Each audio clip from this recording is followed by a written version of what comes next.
So I just want to thank you and welcome all of you for coming. The Salvation Army feels we've been here for 10 years. I was sharing a little bit with some folks about who we are and what we are in this community. And we feel very strongly about making sure that this place is known as a community center in this community. And so we've worked hard to get the word out. And so having an event like this is really great for us. We're very excited and thankful for all the candidates that are willing to come and spend a Wednesday at dinner time to come down and to share with those in attendance their passion, their interest, and where they like to, where they like to head this city in which direction. And so we're just happy to be a part of that. But, so what we're going to do tonight is we're going to ask each of the candidates to come up. Each one has drawn a number so they know the order of when they're going to be coming up. I'll introduce them before they do come after each candidate speaks.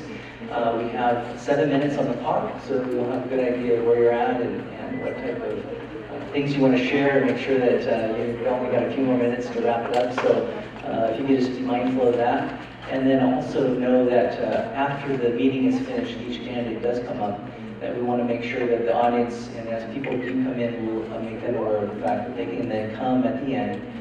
We won't have any question and answer as the candidates are up here now, but after the speaking, we'll go ahead and open up an opportunity for the candidates to be at these tables up here and for more questions and more answers to be had.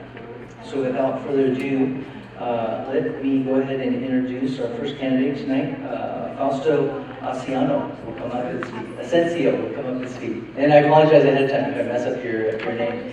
Also, to the candidates, be aware that you can pull this off and walk around if you feel more comfortable. All right, thank you.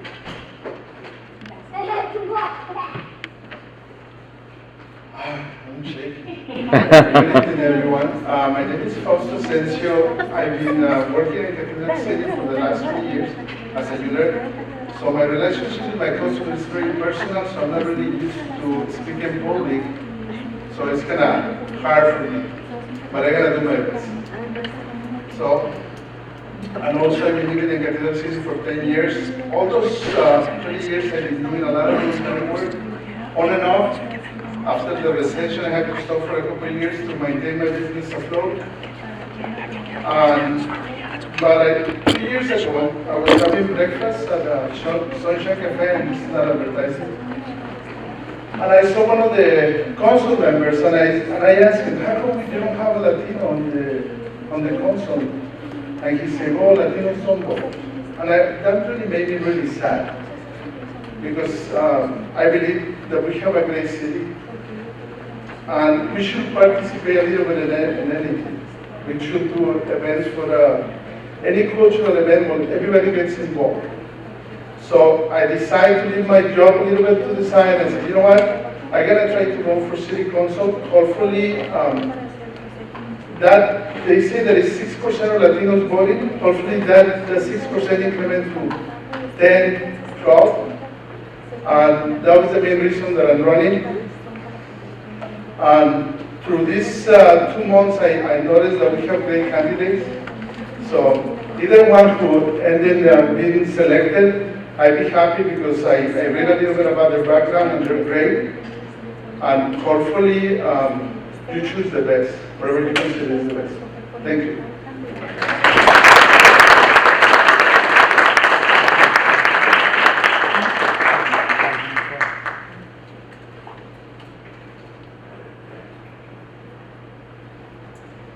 Thank you very much. And let's have Teresa Hooks, if she would come up now, please. Thank you.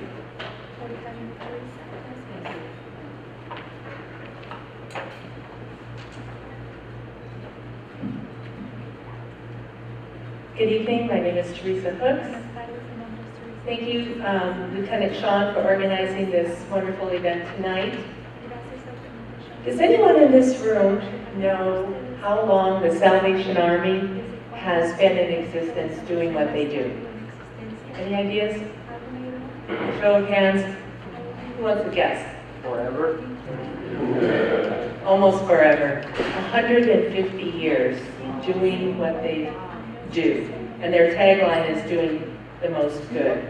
I'd like to read something for you this evening that I find very interesting. It's the mission statement of the Salvation Army. The Salvation Army is an international movement. It's an evangelical part of the Universal Christian Church. Its message is based on the Bible. Its ministry is motivated by love, by the love of God. Its mission is to preach the gospel of Jesus Christ and to meet human needs in His name without discrimination. So I thank you, Lieutenant, for your service to our community with this great organization. I'm happy that you're here tonight. Thank you for coming out this evening, and I believe it's really important that you're here to learn about your city government. The mission of the Salvation Army consists of some of the same values that I grew up with. My family and I have lived here for 10 years, and family is very important to me. I grew up in a family that was supportive and loving with my parents and my grandparents. In fact, my grandparents lived with us for several years before they died. And the values that I learned from them have formed me to the human being that I am today. I've learned the importance and the value of hard work. I've learned the importance of education and staying out of trouble. I've learned to treat others fairly and with respect. In fact, the nuns at my grade school used to tell us, treat others how you want to be treated. And that's how I tend to live my life. I grew up with 4 brothers, so I learned at an early age how to get along with others. Because there were 5 of us, I didn't always get my way. I learned to get with the program or get left behind. And that's the way I intend to govern. I may not always get the vote, and I may not always like the vote, but I intend to get with the program and get behind the vote and move forward to the best interests of the community. I'm sure that you know that 58% of the population here in Cathedral City is Hispanic. And that means that your concerns need to be heard. I don't see Margarita or Raul here this evening, but you probably know their names. They've been involved in the community for a long time. I've seen them through the years, but they can't do it alone. They need your help.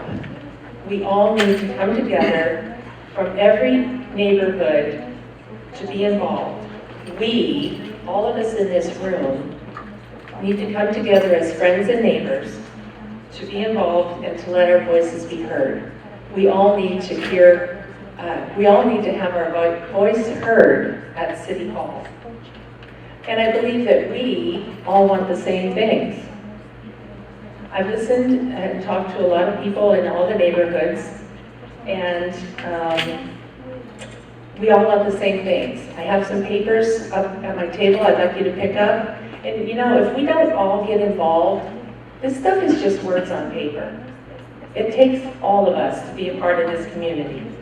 As you will see, I'm the only woman on the ballot, and that means that I'm the only woman that will represent you at City Council. Not only am I a woman, I'm a businesswoman. Over the course of my career, I've worked for many large companies. I've had 2 home-based businesses, and I'm currently working for a local air conditioning company. I've talked to many people in the community, and I believe that our needs are all essentially the same. And my goals for Cathedral City reflect those needs and provide solutions. Those needs are that we need to create jobs.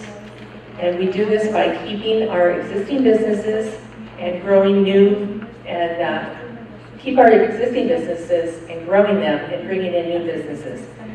2, we protect our police and fire and essential services and our city employees. 3, we keep a balanced budget and spend our money wisely. 4, we support our young people and our senior citizens. And when we do all 4 of those things, then we improve the overall quality of life in Cathedral City for every citizen. So, I've got a lot of points, but somehow I'm losing my time. Basically, we need to come together as a community because we have so many good things here in Cathedral City.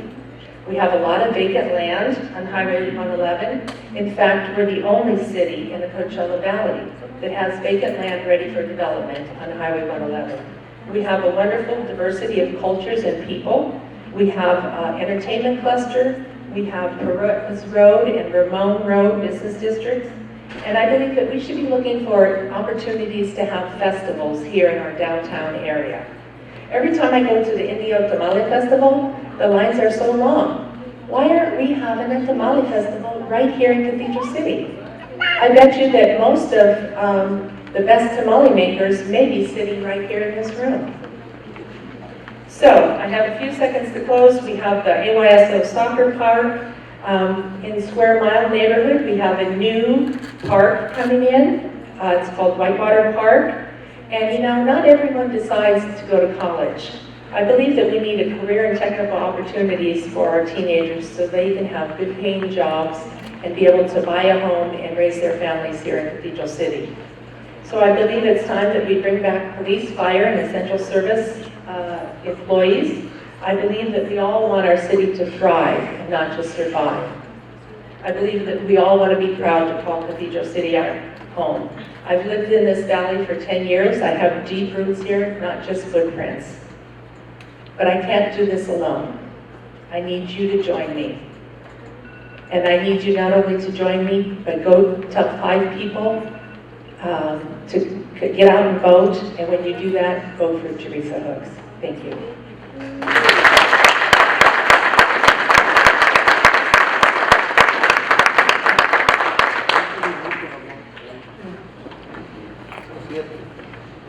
right, thank you, Teresa, and Shelley, if you come when you can, that'd be great. Thank you so much.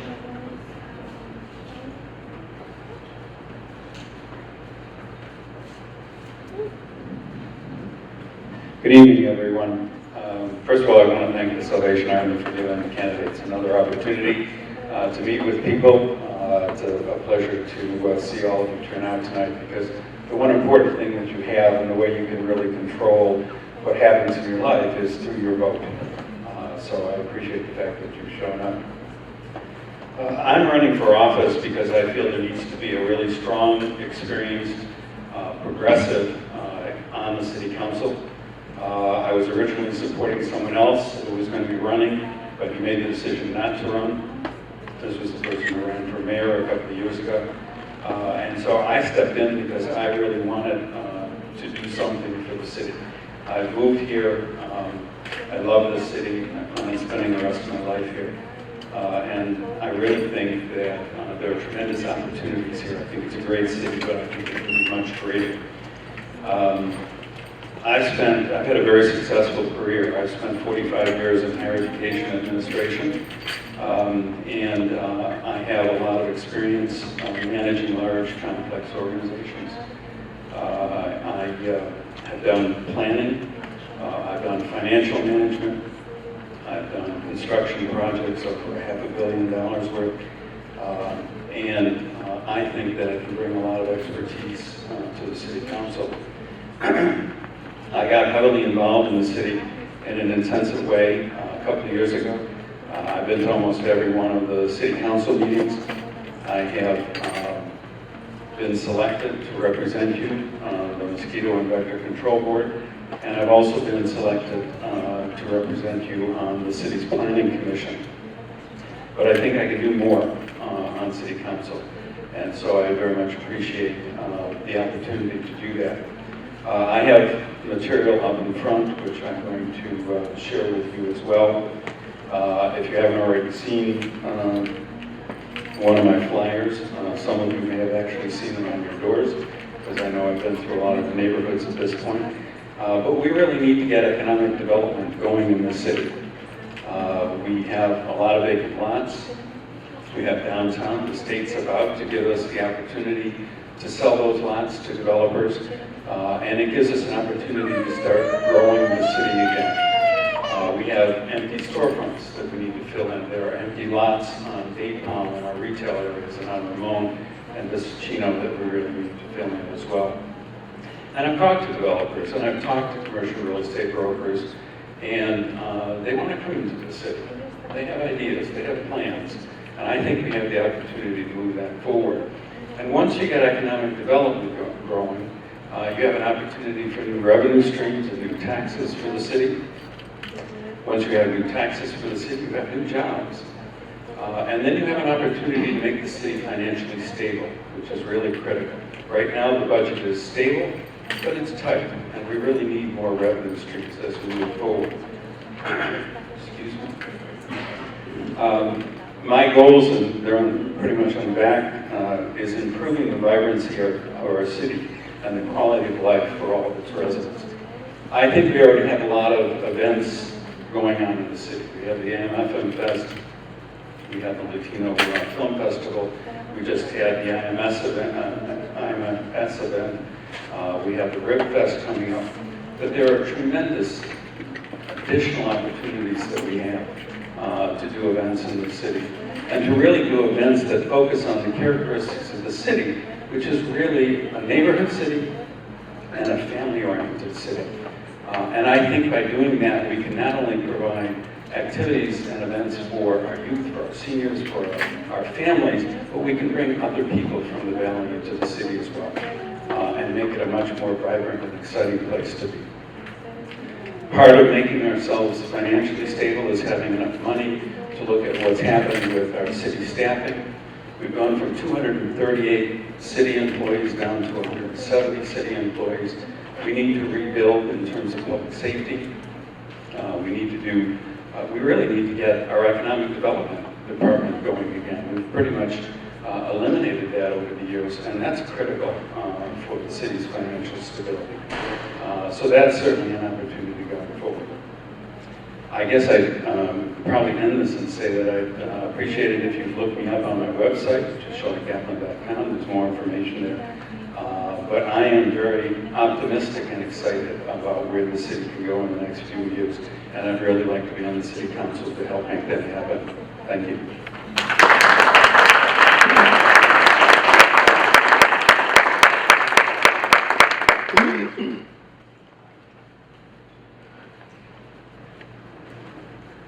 Great, thank you, Shelley. And now we have Sergio Esterqueta. Is that right? Yeah. Come on up.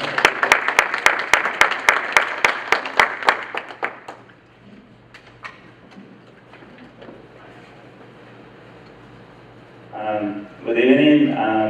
First, thanks to Salvation Army for inviting me to this event. I want to start introducing myself. My name is Sergio Pericueta. I have lived in Cathedral City for 20 years, a little bit more than 20 years. And I have a lot of participation in my city. I started my children going to Agua Caliente school and participate in the school council. Also, they had another position in the district, school district level. There is an English learner at the advisory committee. I was part of that committee. Then also, I was part of the Street and Transportation Commission in Cathedral City.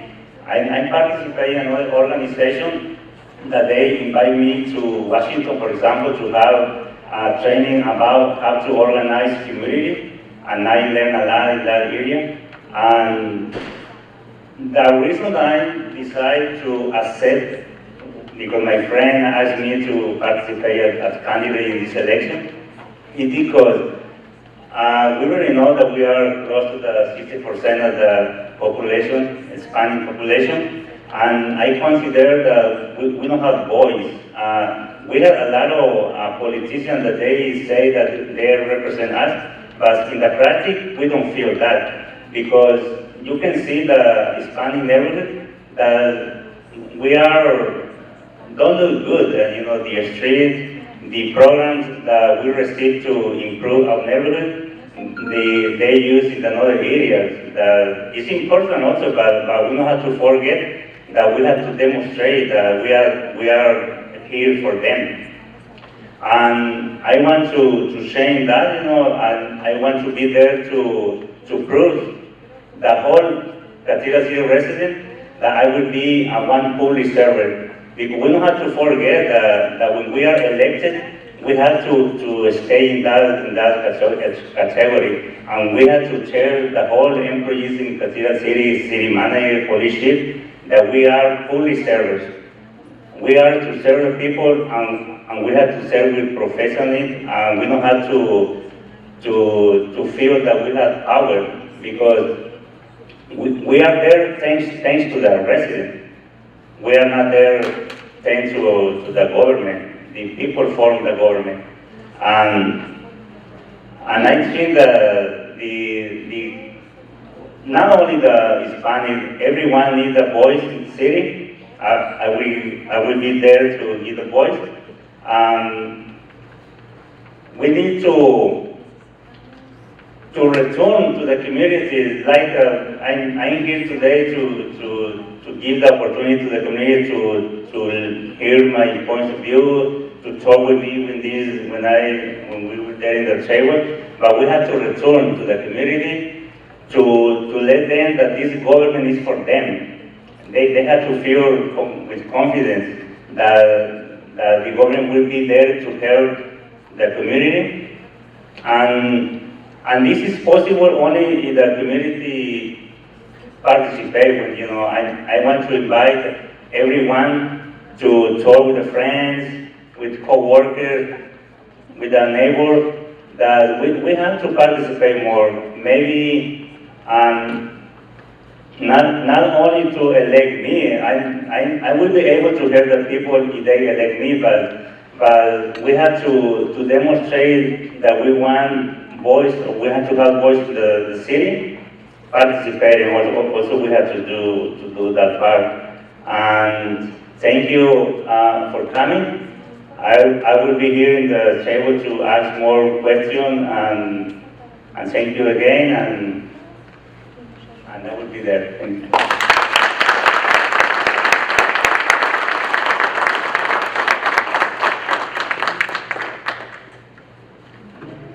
Great, thank you, Sergio.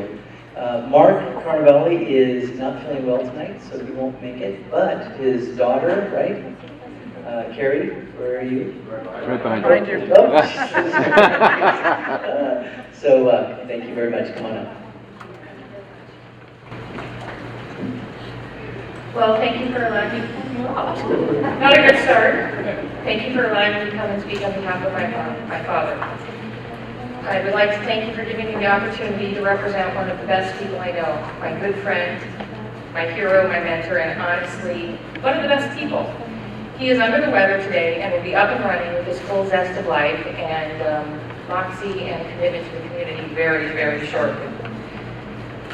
You have to forgive me, I'm pinch hitting it, so I'm doing it real quick here. I would like to give you a little background information on my family's history. My beautiful mother, Rhonda, and my father came to Palm Springs in 1968 on their honeymoon, mid-May. It was a little hot. They woke up and said, why on earth would anyone live here? Lo and behold, a few short months later, they relocated here with myself in tow. They have been residents of our valley and business owners since 1970. Since my father's arrival in the Coachella Valley, he has volunteered and done community service.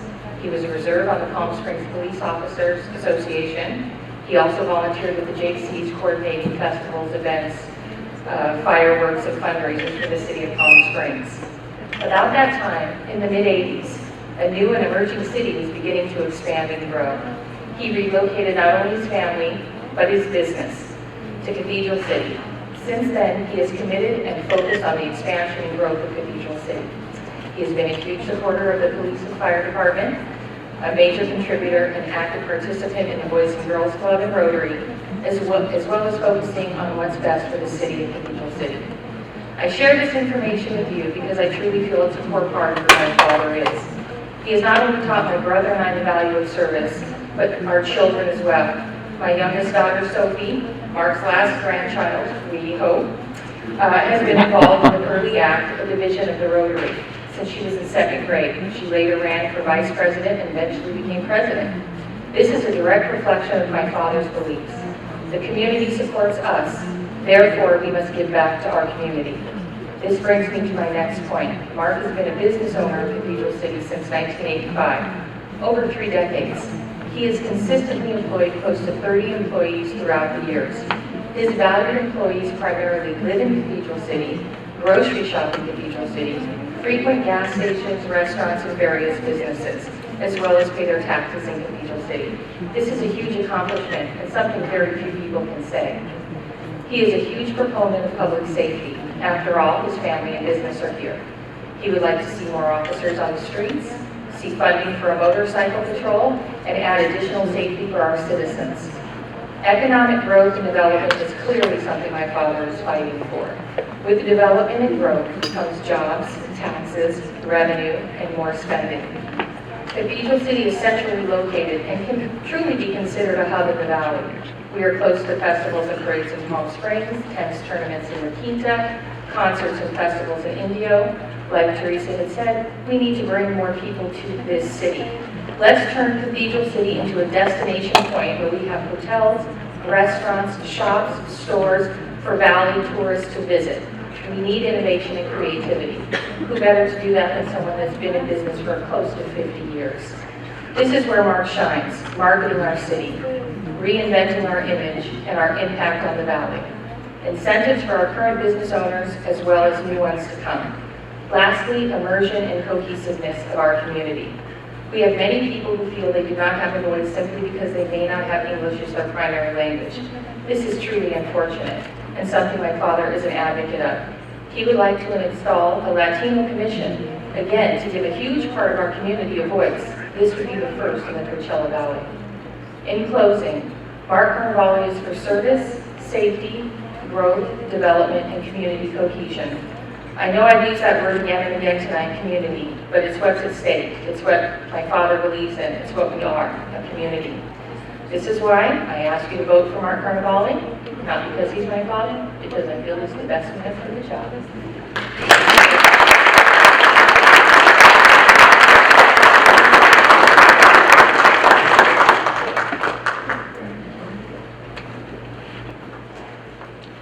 Thank you, Carrie. I'm sure your dad would be very proud of you. You represent him very well. Thank you. And so now we have our last city council candidate, Gordon McGinnis. If you'd like to come.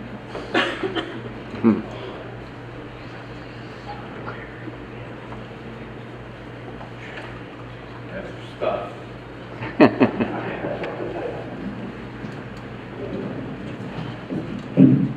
hope I can stay under the 7 minutes because I'm a talker. I've been doing this before. I've done this before, so I'm used to it. I've been on television. The time I spent on the city council in San Bernardino is twice a month. You're on TV, so you have to make sure that your words are correct and you're always smiling. You're always wearing a suit. You're always looking nice. And I like to be comfortable and come to a small crowd and talk to people. People are often asking me where I'm from. I was born and raised in San Bernardino. I have 2 sons, Nick and Tim. I was one of 10 children for my parents. Don't try that at home. That's way overcrowded. But I went to San Bernardino High School, Cal State San Bernardino, and I've been working for AT&T for the last 32 years. I'm a communications technician with them, so I've done all their installation, repair, maintenance, and their U-verse service. It's kind of like Verizon's BIOS. So I've done all of it. I've seen all the changes. When I first started at the phone company, they still had party lines. And part of my job is taking those party lines out and give everybody their own individual phone number. Of course, I bet you half the room does not know what a party line is. There's a couple of people around. So that's where they all shared a phone line. And they would ring it once or twice or 3 times, depending on whose call it was for. And then when you picked it up, everybody could pick it up and listen to the same call. So that wasn't really terrific, but eventually there was enough phone cable out there that they gave everybody their own phone lines. Like I said, I spent 7.5 years on the city council in San Bernardino after doing a lot of stuff in my city, like Park and Recreations Commissioner. I was president of the largest homeowners association. I think they ran a $300,000 a year budget, maintaining their streets and lights and sewers and stuff like that. And we had a council member quit, and a lot of people asked me to run, and I said, I work for the phone company. And he said, oh man, you got great ideas. Okay, great. So I did, won, and I won 3 times. It takes a lot to really learn the city business.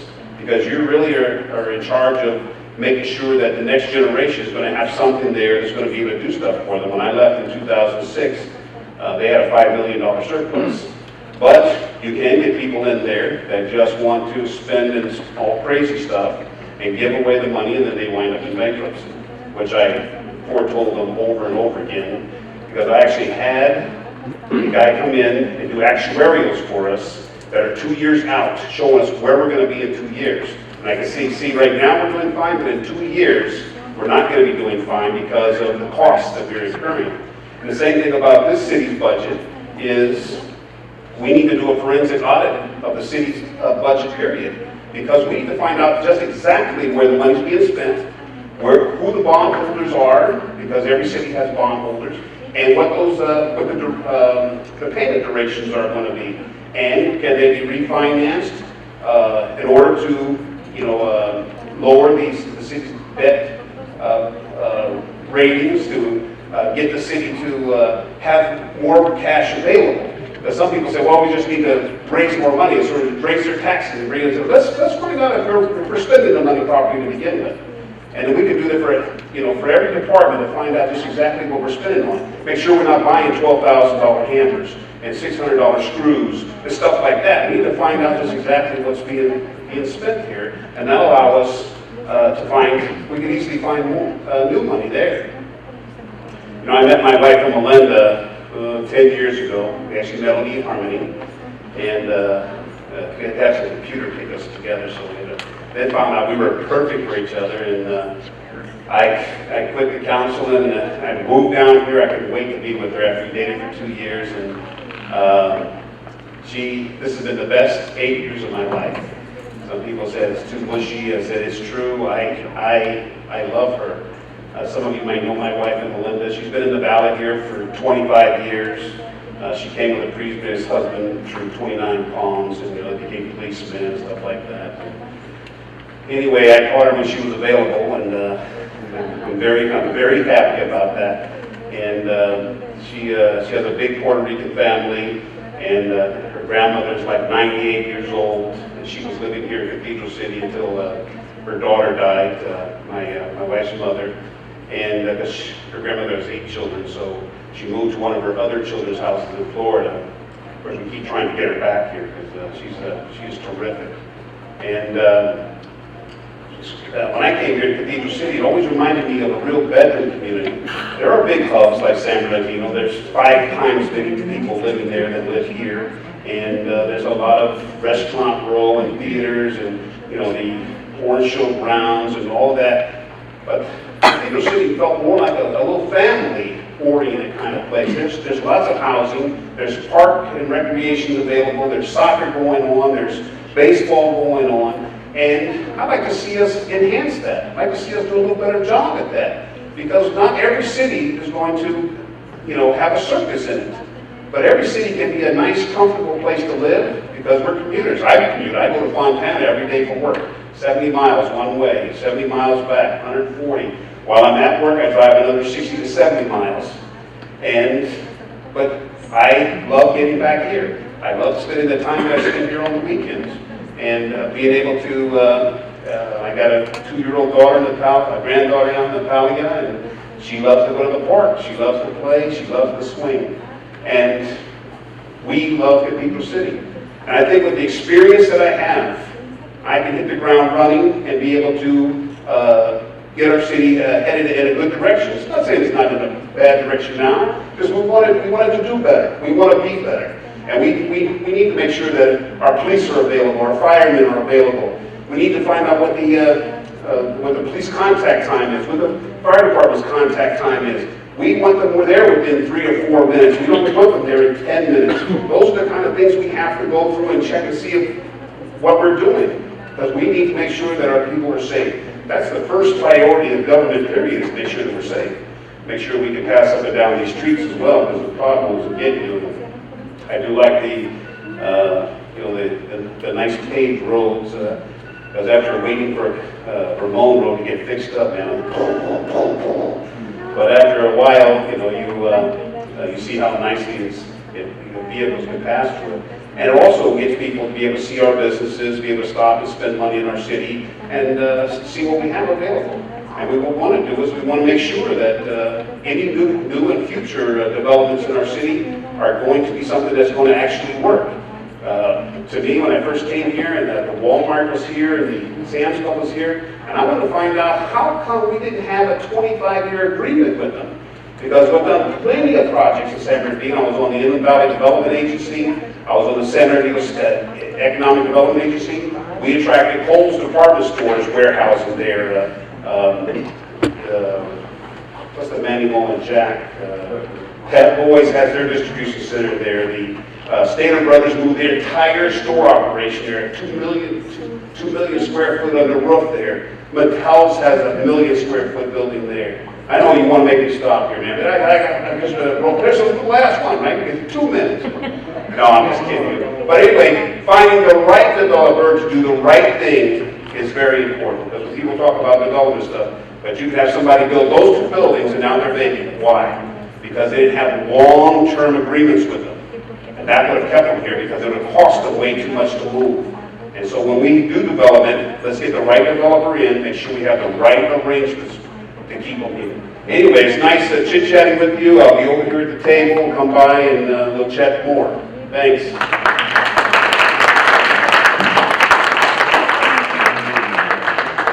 Thank you, Gordon.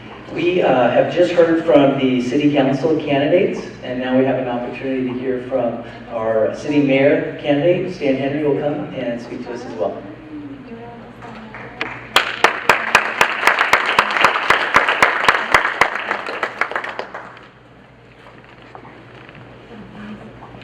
Good evening. Thank you for letting us be there.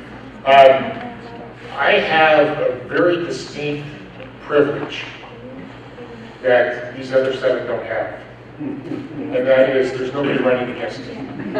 So if Mickey Mouse doesn't get too many writing votes, I'll be honored to be your mayor come December. So I thank you for that. I think that it's probably, and Greg may be able to help me here, the first time in the history of Cathedral City that a mayor candidate has run unopposed. And I contribute that to either one of 2 things. One is I think that the 30 years that I've been here in Cathedral City, as starting the police department back in 1984 when citizens said that they wanted their own police department and not have a contract. Starting that, 15 years being the chief of police, people think that I can do a good job, so they're either thankful for that, or they're afraid of the gun that I used to carry. I'm not sure which one. It's the gun? Okay. But I want to let you know a little bit, those that don't know anything about me, a little bit about me. Like I said, I came out here in 1984. I had the privilege of starting, being one of the 3 to start the police department. When we did that, I worked my way up through the ranks. I started as a sergeant here, and I worked my way up through the ranks. And in 1995, I was honored to be appointed chief of police. And I was the chief of police in Cathedral City for 15 years until 2010 when I retired at that time. During my time, I've lived in Cathedral City for now about, so I've been out here 30 years. I've lived in Cathedral City for about 28 of those 30 years. I moved to Cathedral City from Palm Desert. So when I first moved out here, everybody said, you gotta go to Palm Desert, you gotta go to Palm Desert, you gotta go to Palm Desert. Well, I went to Palm Desert, and Palm Desert was not for me, it's for others, but it wasn't for me. And I moved back and I moved into Cathedral City when I had that opportunity. I love living here. One of the things that I tell people is that I believe Cathedral City blue. So I'm doing this because I have 2 goals. One is to make Cathedral City a better place for all of us. And that's going to, not only is it going to take us on city council, whoever those are that are going to be on city council, it's going to take every one of you to do that. This is, and you've heard others say, this is a community. Well, we've got to act like a community, and we've got to be involved like a community. It's not one group over here, one group over here. It's all of us working together. One of the things that I think that helped make me successful as the chief of police, is there were some rooms that I would walk into and I was not the popular person because of whatever the issues and stuff are. Is I know how to listen, I know how to pull out what those main key points are and bring people to consensus. Because quite often, you go to an issue or you go to there and you're in positions. And you need to sit there and take those people's positions away, find out what their interests are, find out what those common interests are, and then build off of that. And that's what I think I've been successful in doing. And I think that's one of the reasons why I have crossed the community support from just about every area of the city. All of the council members have given support for me to be elected as mayor. And I probably have dealt with just about every area that here has been here in Cathedral City. The Cove, the Dream Homes, the Square Mile, where we're at here in Panorama, Century Park. And each one of you have your own little eclectic issues and benefits. And what we need to do is bring those together. One of the things that we need to do for Cathedral City is obviously we have a balanced budget. We need to make sure that we keep a balanced budget. We're coming out, we're not all the way out, we're coming out of recession. We finally, this is the first time, like I said, the 30 years that I've been here, we have a solid tax base. Not everybody agreed on what that solid tax base, but we have a solid tax base, and that is the 1% sales tax, it's the utility users tax. That is what Cathedral City has been lacking for the last 30 years, is that solid tax base. We can now have something we can build on. And we can say that, okay, we're going to have a certain amount of money, and that's going to grow based off of development and that. And so that's going to help us grow in the future. We've never had that certainty before. So I thank you for allowing us to have that, because if it wasn't for you voting yes, back in June, before that, we would have never been able to have that. And it would have made it much more difficult for us to be able to move into the future. So thank you for that. I want to make sure that we do safeguard our police and fire. That they are essential. Cities incorporate so that they can provide public safety. And that public safety is police, fire, our streets and transportation, and those things. The other thing that we need to make sure that we do is we provide resources for our kids. We are one of 2 cities that are not in the Desert Recreation District. Why? That's my question, is why? Palm Springs is one. They've got their own little eclectic things and stuff, and that we're not in that. Every other city in the valley is in the Desert Recreation District. For a very small fee, we could be part of that, and we could have opened the doors, the floodgates, to be able to offer recreation services for our community. And we need to, as a council, we need to explore that. We need to bring that information to you, and then we need to see if that's something that you want to do. Because it's going to be a little extra assessment, but it'll be something that you want to do. Let's see. And the last thing that I want to talk about is we need to make sure that we have development. Cathedral City is primed for development. It's primed for growth. We've got 2 great areas for that. One is the downtown area that everybody's saying, oh, what are you going to do? What are you going to do? Well, we've got some things in the planning. We have to make sure that the state gives us the land back to where we can get into the development. We need to make sure that development. The other development is up here. The middle of Cathedral City is going to be the area that we're in now as we grow to the north. One of the things that has occurred just this last month is LAFCO, which is a county agency, has authorized Cathedral City to incorporate some land. That has been very, very critical, because for us to grow the north end, this area of Cathedral City, north of the freeway, is we need infrastructure. That's the only reason why it hasn't been developed so far, because we don't have infrastructure. And the way that infrastructure is going to come in, it's either going to come from the east, or it's going to come from Desert Hot Springs. And we know it is going to get over the mountains in Desert Hot Springs, so it's got to come from the east. So by that, incorporating that land, those developers going to build on that land, is going to bring that infrastructure this way. And it's going to keep coming, and keep coming, and keep coming. So that's going to be very, very critical to us, and that's going to help us grow that area. And it's going to help us, again, make sure that tax base is there so that we can have the services that you need to have a safe community. So don't vote for Mickey Mouse, vote for Stan Hill, and I'll be here to answer any questions you have too. So thank you very much.